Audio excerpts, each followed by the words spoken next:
Focus Projet. Bienvenue sur Focus Projet, le podcast du management de projet. Le management de projet, qu'est-ce que c'est ? Ça va être les différentes techniques et outils qui vont nous permettre de mener à bien nos projets. Planning, coûts, risques, gestion d'équipe, changement, communication, définition du besoin. Au fil des épisodes, on va voir tout cela ensemble. Alors que tu sois le directeur de projet de la prochaine Gigafactory ou que tu te retrouves à t'occuper des projets de ton entreprise en plus de ton travail, abonne-toi. Ce podcast va simplifier la réussite de tes projets. Bonjour, bienvenue sur Focus Projet. Cette semaine, je reçois Johan Pagnoux, formateur et consultant en management de projet, qui va venir nous parler du lien entre le produit et le projet et comment arriver à bien développer son produit tout en gérant correctement son projet, ce qui n'est pas forcément évident. Bonjour Johan. Bonjour Tanguy, merci de me recevoir sur ton podcast. Et voilà, tu peux peut-être commencer par te présenter un peu plus. Ouais, bien sûr, oui. Très rapidement, en quelques mots, comme tu l'as très bien dit, moi actuellement je suis formateur et consultant en management de projet depuis 4 ans maintenant. Auparavant, j'avais évidemment une expérience de chef de projet puisque j'ai repris mes études il y a une dizaine d'années. Et donc j'ai pu voir différentes thématiques, que ce soit en tant que chef de projet salarié ou avec mon propre activité. À la base, j'ai un cursus dans l'informatique, mais au fur et à mesure, j'ai pu voir d'autres types de projets en marketing, en RH, création un petit peu de site internet, toujours aussi en connexion avec l'informatique, et même des projets formation, puisque en étant formateur, on est obligé de s'y mettre. C'est différents projets que j'ai pu mener ou auxquels j'ai pu participer et qui aujourd'hui constituent un petit peu tous les ensembles des connaissances et des compétences que j'ai que j'apporte soit au travers de formation ou de consulting. Le sujet du jour, c'est le lien entre le produit et les projets. Peut-être tu peux commencer par définir les deux, à la fois ce qui est un produit et ce qui est un projet. Bien sûr. Donc, alors, un projet, en fait, c'est pas forcément le produit. En fait, dans le projet, on va retrouver le produit, évidemment, mais le projet permet d'atteindre un résultat spécifique, tout en gérant des paramètres qui sont inhérents à tout projet, coût, délai, qualité, ça, c'est des choses qu'on connaît. Et en fait, le projet permet non seulement de les gérer, mais ensuite de répondre aux besoins du client ou de l'utilisateur. Et ça passera forcément par le produit. Donc le projet va permettre non seulement la conception, la réalisation du produit, mais aussi la gestion de tous ces paramètres qui gravitent autour. Non seulement, comme je disais, le budget, le temps et la qualité, mais aussi tout ce qu'il va falloir mettre en place pour faire en sorte que le produit soit réalisable. Si jamais on parle de créer, je sais pas, par exemple une voiture, bon, il y a une voiture qui va être créée, ça c'est le produit, mais derrière, il va falloir penser aux techniciens qui vont créer ou concevoir la voiture, ça c'est de la gestion de projet, il faut avoir les bons techniciens qui puissent non seulement la concevoir, mais ensuite la réaliser. Il y a aussi toute la partie peut-être les équipements, les unités de production par exemple, ça aussi c'est de la gestion de projet qui rendront possible le produit. Et tout ça, en fait, constituera le projet en lui-même qui permettra à la fin, comme je disais tout à l'heure, d'obtenir un bénéfice particulier. Tu as cité déjà plusieurs projets pour réaliser ce produit. Au final, Exactement. Ça va même un peu au-delà avec un programme complet, mais c'est encore un autre sujet. C'est ça, mais c'est justement là où je voulais en venir, parce qu'en fait, on parle souvent de gestion de projet, mais les entreprises font de la gestion de portefeuille de projets, et dedans, on va retrouver plein de projets différents. Si je reprends en fait le cas de la voiture, on va peut-être trouver dedans un projet marketing pour en fait rendre visible la voiture, dire voilà, on en a créé une nouvelle, c'est une nouvelle gamme, et en fait essayer de convertir les intéressés en clients. Et au travers de ce projet marketing, il y a des objectifs spécifiques à atteindre.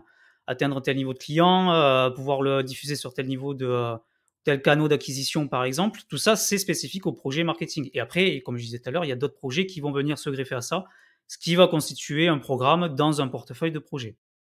Donc, c'est un tout, et tout le but de l'ensemble, ça va être de développer le produit en lui-même. Voilà, c'est ça, ouais. Puisque si je reprends mon cas marketing, le produit, ça va être la stratégie marketing. Et le produit, il va falloir le concevoir d'une certaine façon, tout en gérant les aspects, comme je disais tout à l'heure, de coût, délai, qualité, avec les objectifs à atteindre à la fin. Pour continuer dans les définitions, Comment va-t-on définir du coup la gestion de produits et la gestion de projet? Comment on les définit et peut-être quelles sont les différences? Donc en fait, les 2 ont un cycle de vie qui est particulier, mais qui n'est pas le même en fait, hein, puisqu'en fait le produit a un cycle de vie beaucoup plus long qu'un projet en lui-même. De mémoire, c'est, lancement, distribution, maturité, déclin. Donc en fait, au travers de ces étapes-là du cycle de vie du produit, eh bien, il y a des projets qui vont se lancer en fonction de la position du produit dans son cycle de vie. Quand on est dans une phase de maturité, on va lancer des projets peut-être d'amélioration.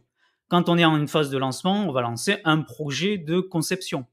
Et le projet, lui, va avoir son propre cycle de vie qui va être généralement comme défini par le PMI, initialisation, planification, exécution, contrôle et clôture. Et en fait, au travers du projet, on va définir un objectif spécifique à atteindre qui permettra d'avoir un produit peut-être en totalité ou un morceau du produit. Et le projet dépendra évidemment du produit dans sa position dans son cycle de vie. Donc en fait, c'est la grosse différence. On a le cycle de vie du produit qui est défini de sa création jusqu'à son déclin. Et tout le long de son cycle de vie, on va lancer plusieurs projets. Et chaque projet devra être bien spécifié, sera géré par différentes équipes, aura un budget spécifique. Et c'est pour ça que les entreprises doivent à la fois imaginer le produit dans l'ensemble de son cycle de vie, pour ensuite anticiper en fait les projets. Un projet de maintenance, ça peut coûter très cher. Sauf que c'est pas le projet qui va être démarré dès le début. D'abord, on va lancer un projet pour concevoir le produit, un autre projet pour faire le marketing, comme je disais tout à l'heure. Mais tout ça, il faut l'anticiper parce qu'il faut pouvoir avoir le budget et se dire, bon, si le produit, on le lance, à la fin, combien ça va nous coûter tout ce long de cycle de vie. Et au travers de ça, on va pouvoir analyser, bon, ce produit-là va nous coûter tant dans telle phase, il faudra lancer tel projet, il va falloir mobiliser telles équipes, etc. Donc le produit, si je pourrais résumer, c'est vraiment un cycle de vie qui est très long. Et au travers de ce cycle de vie, on va lancer différents projets qui auront eux aussi leur propre cycle de vie, qui permettront d'obtenir quelque chose de beaucoup plus spécifique. Ça me fait penser à une définition particulière du projet. La définition, c'est que c'est un outil qui va permettre de changer l'état et de faire avancer le produit dans son cycle de vie. Exactement. Ce que tu me dis là illustre bien cet aspect-là. Le projet va être un outil qui va permettre de modifier le produit et de le faire évoluer dans son cycle de vie. Exactement. Et en fait, on fait constamment ce qu'on appelle de l'analyse de la valeur ou de l'ingénierie de la valeur. On essaie de voir ce que peut dégager comme bénéfice le produit, autant pour l'utilisateur que pour l'entreprise en elle-même, hein. Ça va être des bénéfices spécifiques, bien différents, mais qui vont passer par le même produit. Et quand on lance un projet, comme tu disais, on est sur des phases beaucoup plus d'amélioration. Et on va toujours se poser la question, comment on peut améliorer le produit? Qu'est-ce qu'on peut rajouter? Qu'est-ce qu'on peut enlever? Qu'est-ce qu'on peut optimiser? Et derrière, quand on déclenche ce genre de projet-là, il faut le cadrer, savoir combien ça va coûter, qui va devoir travailler sur ça, combien de temps ça va prendre, et quel résultat on veut obtenir à la fin. Et c'est comme ça qu'en fait le produit évolue dans son cycle de vie. Et c'est comme ça aussi qu'on fait les arbitrages entre plusieurs évolutions possibles et celles qu'on va finir par choisir. Et oui, voilà, c'est ça. Et il y a le ROI à la fin. Et les entreprises ne font que, quand elles lancent un produit, enfin, quand elles lancent différents projets au travers du produit, savoir en fait combien ça peut rapporter. Et on arbitre, comme tu dis très bien. Et comme je disais tout à l'heure, il y a des projets très différents dans un seul et même produit. Et il y en a certains qui vont être prioritaires plus que d'autres. Et donc, ils auront plus ou moins d'argent ou plus ou moins de ressources. Et c'est comme ça qu'une entreprise fait son management de portefeuille de projet. Pour rentrer peut-être un peu plus dans l'aspect opérationnel, quelles vont être les différences du coup entre la gestion qu'on va faire du produit et la gestion de projet? Comment, enfin, Oui. ces deux choses qu'il faut gérer et quelles sont les différences et les particularités qu'on va avoir dans les deux? Moi, si tu veux, on peut aussi commencer par les similarités, mais je pense que Ouais. les différences sont peut-être mieux pour commencer. Oui, en fait, il faut bien comprendre que le produit, quand on le conçoit, on va choisir une approche spécifique. On va faire des itérations, on va faire de l'agile, on va faire du cascade, etc. Peu importe.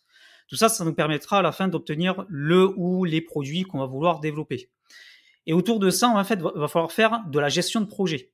Et en fonction de ce qu'on va choisir comme mode de développement, si par exemple on est en itération, qu'on voit qu'on va devoir mettre en place 5 ou 6 itérations pour obtenir notre produit, eh bien on va devoir venir greffer tout l'ensemble de la gestion de projet autour de ça. On a 5 ou 6 itérations, combien on a besoin de ressources pour toutes les itérations? Combien ça va coûter? Combien de temps va prendre une itération? Et là, on mêle à la fois la conception et la gestion du produit, plus la gestion du projet.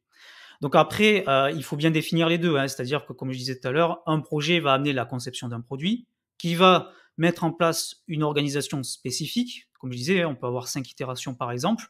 Et tout autour de ça, on va pouvoir développer notre produit, puis gérer les aspects importants pour le client, coût, délai, qualité. Et comme je disais, hein, on va avoir plusieurs projets qui vont se lancer au fur et à mesure du cycle du produit. Et par rapport au produit en lui-même, ça va être un aspect beaucoup plus stratégique, en fonction des résultats qu'on a, de la stratégie qu'on souhaite employer, le produit en lui-même. Et bien en fait, on va devoir se poser, se dire, bon, on est à telle étape du produit, il va falloir développer tel nouveau projet, avec telle nouvelle fonctionnalité, tel nouvel élément en plus pour l'améliorer, pour obtenir plus de valeur. Et là, en fait, on organise l'ensemble de notre projet. On part sur une itération, 2 itérations, 3 itérations, on part sur du waterfall, on fait 4 livrables, peu importe. Ça dépendra évidemment de ce qu'on veut faire. Mais les deux, en fait, vont venir se greffer. C'est pas juste la gestion de produit, on fait ça, la gestion de projet, on fait ça. On est obligé, en fait, de mêler les deux. En fonction, comme je disais tout à l'heure, de la position du produit dans son cycle de vie, ça va déclencher un ou plusieurs projets. Et chaque projet va devoir être amené d'une façon différente, d'être organisé de façon différente. Et ça, on va devoir le cadrer à chaque fois. On ne pourra pas se dire on fait que de la gestion de produit. Ça, c'est pas possible. Parce que derrière, on ne pourra pas gérer des aspects élémentaires de la gestion de projet, coût, délai, qualité, ressources, risques et plein d'autres éléments qui sont inhérents. Oui, oui, c'est sûr que notamment les risques, je pense, sont rarement pris en compte enfin, voire pas pris en compte du tout dans la gestion de produits. Non, pas trop. Enfin, c'est comme je disais un petit peu tout à l'heure, on essaie d'anticiper en fait quand on crée un produit son cycle de vie. Quand on est dans une phase de maintenance, par exemple, du produit, on anticipe les risques de dysfonctionnement. Ça, il faudrait le faire, hein, et malheureusement, ce n'est pas tout le temps le fait. Moi, j'aime bien prendre l'exemple de Toyota qui font que de la gestion de risque sur la conception de leurs produits, de leur voiture, parce qu'en fait, ils sont dans une démarche de lean. Et eux, pour eux, le dysfonctionnement du produit, c'est quelque chose qui ne peut pas apparaître dans leur démarche lean. Donc, ils sont tout le temps dans de l'analyse de risque à la fois fonctionnelle, technique, sur chaque voiture, sur chaque produit, sur chaque projet qui déclenche. Donc, il faut autant le mêler sur l'aspect produit que projet, autant sur la conception du produit que sur l'aspect livraison, management des équipes ou management du budget, etc. C'est une première similarité du coup, il faut quand même bien prendre les risques sur les 2. Tu as d'autres similarités, et d'autres choses qui vont être un peu assez similaires dans la gestion du produit et du projet? Je dirais les estimations, puisqu'en fait, on a le budget aussi. Et oui, il va falloir estimer le budget. Eh oui, c'est un très très long sujet, très grand sujet, très passionnant pour certains en plus. Mais oui, il y a les estimations de budget par exemple. Il faut autant estimer combien ça va nous coûter pour concevoir le produit que pour faire le projet avec tous les éléments qui vont graviter autour.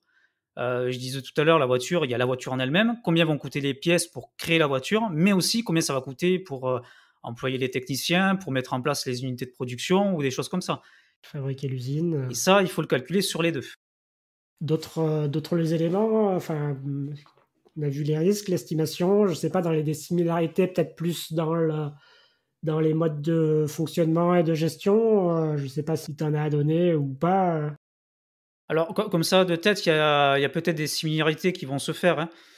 Mais généralement, ça va être quelque chose qui va être interconnecté, puisque on ne peut pas faire de produit sans projet Oui. pour moi et inversement. Cependant, on va pouvoir utiliser évidemment des outils spécifiques. Si par exemple on souhaite développer un produit, à la base c'est pour résoudre un problème. Donc on va faire de la résolution de problème. On va utiliser des outils pour ça, hein, pour pouvoir savoir d'où vient le dysfonctionnement et essayer de le régler. Et en fait, c'est la même chose quand on gère des équipes. À un moment donné, on va faire de la gestion de conflits. Il y a des problèmes qui vont se créer dans notre équipe. On va essayer de comprendre pourquoi, essayer de le régler et mettre en place des solutions pour ça. Donc en fait, il y a même, j'ai envie de dire, de la gestion de produit, même quand on fait un projet dans nos équipes. On met en place des éléments qui vont nous permettre de faire notre travail. Et ça, c'est la même chose. On gère ça de la même façon. On va devoir comprendre d'où vient le problème et ensuite mettre en place nos éléments, nos outils qui nous permettront de faire notre activité. Et derrière, de pouvoir réaliser le produit qu'on souhaite obtenir à la fin. Donc on a des outils qui sont assez transverses et qui peuvent s'appliquer autant sur la conception du produit que la gestion du projet. Il faut juste en fait les connaître avant tout et savoir comment on peut les appliquer. des exemples peut-être de ces outils dont tu nous parles? Ouais, là, le premier qui vient en tête, c'est peut-être, le diagramme Ishikawa. C'est un des outils qui est assez connu, hein. C'est le fameux diagramme en arête de poisson où en fait, on va, analyser, les différentes thématiques, en Comme fait. l'analyse des causes, c'est bien ça? Voilà, l'analyse des causes qui permettent de savoir, d'où vient le problème. Bien, si par exemple, on a un problème de conflit dans l'équipe, on essaye de savoir pourquoi. Est-ce que c'est un problème matériel? Est-ce que c'est un problème de méthode, de management? Bon, voilà, c'est à nous de voir. Et quand on essaie de mettre en place un produit, si par exemple on a un produit qui fonctionne mal, on essaie de savoir d'où vient le dysfonctionnement. Est-ce que c'est un problème mécanique, donc matériel? Est-ce que c'est un problème de méthode, donc de méthode de production? Est-ce que c'est un problème de main-d'œuvre parce que les gens n'ont pas assez de compétences pour le faire? C'est la même chose. On essaye de lister un petit peu les causes qui amènent au dysfonctionnement. Et un deuxième outil aussi, on parlait de l'analyse des risques tout à l'heure, ben pour moi je vois Column Deck, hein, qui peut faire autant sur le produit que sur le projet. On essaie d'analyser au préalable les risques qui peuvent apparaître, on calcule leur criticité, et après on essaie d'y apporter des solutions, soit pour essayer de diminuer le risque, soit pour essayer de l'éliminer, soit pour le transférer, etc. Et ça, c'est autant sur le produit que sur la Oui. gestion du projet en lui-même. Pour avancer du coup, dans les entreprises, il y a toujours un peu cette question entre le rôle, les rôles liés au produit et au projet et quelle est pour toi l'organisation ou en tout cas la différenciation qu'il est nécessaire de faire? Je sais qu'après, les organisations sont forcément adaptées à la taille de l'entreprise et à sa manière de fonctionner. Mais peut-être, d'une manière générale, les grandes lignes qui te paraissent nécessaires pour bien faire cette différence entre les deux et arriver à ne pas gérer le produit comme on gère le projet et inversement. C'est ça. Donc déjà, bon, il y a toujours la partie un petit peu client et moi ce que j'appelle l'équipe technique. Sachant que l'équipe technique, ça peut être une équipe en interne comme un sous-traitant. Quand on est dans une configuration d'entreprise qui est un petit peu plus grosse, qui a un peu plus de moyens et qui n'a pas les moyens en fait en interne de développer son produit. Cependant, donc il y a deux aspects. L'aspect business, donc ça c'est côté client. On va s'imaginer le produit, comment il peut nous rendre service, comment on va pouvoir le commercialiser, comment on va pouvoir le mettre en valeur pour le vendre par exemple, ou comment il va nous aider à être plus productif. Et derrière, on va travailler avec une équipe technique qui va nous apporter la solution technique et qui va en fait rentrer en correspondance avec nos objectifs business qu'on souhaite atteindre. Donc en fait là, il y a des rôles qui vont se spécifier ensuite. On a le client, du côté client, on va avoir peut-être une équipe produit, peut-être qu'il y a un produit déjà existant qu'on souhaite améliorer avec des objectifs business particuliers, et donc une équipe technique va nous apporter là où les solutions techniques. Mais ensuite, on a en fait, dans un aspect peut-être un petit peu plus réduit, quand on a une petite entreprise par exemple, là on peut très bien se faire aider par un consultant externe si on n'a pas les moyens en interne. Donc là, on va faire de l'assistance, maîtrise d'ouvrage par exemple, et des rôles vont se définir, et peut-être même que l'assistance à maîtrise d'ouvrage va se transformer en maîtrise d'œuvre ensuite. Donc il y a toujours cet aspect business et ensuite technique, plutôt côté opérationnel. Et là, il y a des rôles qui vont se créer, et suivant en fait l'entreprise, si elle est grosse ou pas, il y a des rôles plus spécifiques qui vont se créer. Il y a des chefs de produits, par exemple. Il y a des business analysts qui vont récupérer les données qui vont permettre de lancer de nouveaux projets. Il y a des équipes techniques très spécifiques qui vont pouvoir créer des produits de manière très spécifique. Et là, bon, là, ça dépendra évidemment de la grosseur de l'entreprise et du projet à mener. OK, donc si je comprends bien, plutôt la partie, business qui va représenter le produit et sa volonté d'évolution, c'est bien ça? Ouais, Et une partie plus technique qui va être, l'équipe projet et qui va, du coup mener à bien, c'est ces ça. évolutions. Exactement. Et généralement, on n'a pas énormément, je pense, de projets de réelle innovation et de nouveaux produits qui n'existent pas. Généralement, les entreprises ont déjà un existant qui est là depuis un petit moment et qu'elles essayent d'améliorer continuellement, soit pour prolonger le cycle de vie du produit, parce qu'on essaie de faire en sorte de le prolonger autant que possible, soit parce qu'à un moment donné, le produit il est devenu obsolète, il faut le changer, mais il faut que ça réponde aux mêmes besoins à la base. Donc, on va peut-être créer un produit beaucoup plus évolué, beaucoup plus fonctionnel, beaucoup plus performant, mais qui en substance répondra aux mêmes besoins. Donc là, on aura toujours des phases d'amélioration qui vont déclencher des projets, et là, une équipe projet va se créer qui permettront d'atteindre les objectifs business de l'entreprise. Pour revenir un peu là-dessus, je pense que l'élément principal pour toi, c'est d'arriver à quand même bien séparer ces 2 aspects, la partie, technique qui va correspondre à la gestion de projet et la partie, business qui est l'évolution, enfin la volonté d'évolution du produit et la gestion enfin d'une certaine manière, la gestion du produit en lui-même en lien avec les objectifs business de l'entreprise.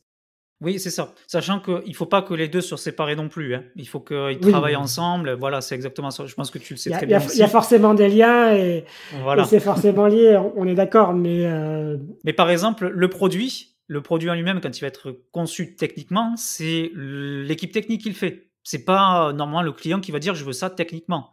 À part si c'est un expert technique, bon, dans ce cas-là, c'est lui qui le fait. Il n'a pas besoin d'une équipe projet, quoi. Mais en soi, quand une équipe technique va définir le produit, c'est elle qui est maître du produit techniquement. C'est elle qui va devoir cadrer comment elle va le développer, comment en fait il va être réalisé, derrière, il y a un chef de projet qui va les aider à bien gérer le budget qui leur est attribué, la gestion des ressources, etc. Et ça permettra la réalisation du produit ou des fonctionnalités, juste la gestion des livrables en globalité, hein. Comme je disais tout à l'heure, il n'y a pas que le produit en lui-même, hein. Il y a peut-être des plans, il y a peut-être la rédaction d'un cahier des charges, il y a peut-être des oui, rapports de oui, test à la fin qui devront être livrés. Tout ça, ça fait c'est partie du c'est projet l'ensemble et aussi. ça fait aussi partie du produit, quoi. C'est Et tout ce oui, qui permet d'arriver à son but et c'est pas forcément c'est ça. l'objet ou le service final. Non, c'est ça. L'objectif du projet, comme je disais, c'est à la fois livrer le produit, mais tout ce qu'il y a autour. Parce qu'il y a un transfert qui va se faire ensuite de l'équipe projet au client. Donc il y a toute une phase de documentation à faire, par exemple.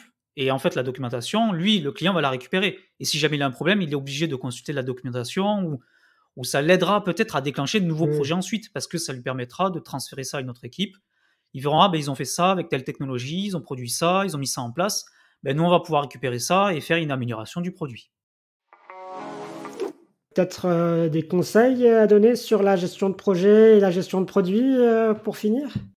Alors, le premier que je donne toujours, c'est partir du besoin constamment, parce que on parle de produits, on parle de projets, mais c'est vrai que quand on se positionne en tant qu'entreprise, si on veut, en fait, le produit en lui-même, on s'en fiche. Ce qu'on veut, c'est les résultats à la fin. Donc, il faut toujours se positionner par rapport aux besoins à satisfaire. Tout à l'heure, je parlais de voiture, c'est pas une voiture dont j'ai besoin, c'est de me déplacer. Après, ça peut être une voiture, ça peut être autre chose. C'est pas la solution, le produit qui compte. C'est quel résultat j'obtiens à la fin. Donc moi, le conseil que je donne par rapport à ça, c'est toujours partir du besoin et avoir cet aspect à la fois fonctionnel et technique. Fonctionnel pour bien comprendre le besoin, bien définir les objectifs à atteindre, pouvoir les quantifier, pouvoir mener nos premières estimations. Et après, la partie technique, évidemment, pour trouver là où les solutions et ensuite planifier l'ensemble de la livraison de notre projet et gérer les aspects connexes. Donc budget, communication, ressources, risques, etc. Autre chose ou une question que j'aurais oublié de poser éventuellement? Non, non, non, mais je conseillerais aux gens de se tourner, hein, sur des pratiques qui existent depuis très longtemps. Il n'y a pas que les approches agiles, par exemple, sont très, très efficaces sur certains points, mais il n'y a pas que ça. Il y a des outils qui existent depuis très longtemps, en termes de conception de produits ou de gestion de projet, hein, qui ne changeront pas forcément comme ça. Donc, ne pas rester en fait focus que sur une seule méthode, une pratique, une seule approche. C'est de s'ouvrir, hein, le champ des possibles. Quand on est chef de projet, on est censé avoir une boîte à outils. Et dans cette boîte à outils, on va venir piocher l'outil, l'approche, la méthode qui nous convient. Donc, il ne faut pas rester focalisé que sur une seule pratique. Il faut voir en fait l'ensemble. Moi, dans mon domaine, je suis autant sur la conception produit que sur la gestion de projet, que sur des approches traditionnelles, que sur des approches agiles. Et ça, c'est un petit peu fondamental, hein, quand on est dans ce domaine-là.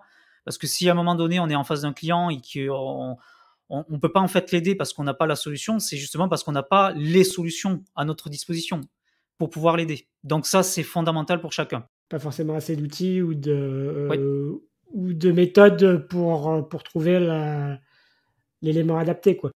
exactement, c'est ça. Donc il faut, autant que possible, bon, se former évidemment, et pratiquer, essayer de découvrir autant que possible de nouvelles pratiques qui sont peut-être pas forcément que récentes, hein. Il y a des outils d'il y a une centaine d'années qui sont toujours appliqués et puis, garder cette ouverture d'esprit. Ça, c'est, fondamental et apporter de la nuance, en fait, dans les outils. Ne pas se dire: «Ben voilà, cet outil, il marche pas, il est obsolète, donc je l'utilise pas». C'est pas vrai.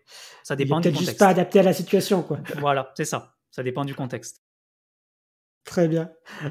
L'outil à adapter au contexte, Je pense que t'es pas le seul à le dire, mais je pense qu'on le dit toujours pas assez. Ah oui, je suis tout à fait d'accord. Il faut le marteler constamment, constamment, constamment, parce que sinon, on se retrouve avec des gens formatés qui n'appliquent qu'un seul outil. Et puis quand ça marche pas, on va taper sur l'outil, pas sur la personne qui en fait ne connaît qu'un seul outil.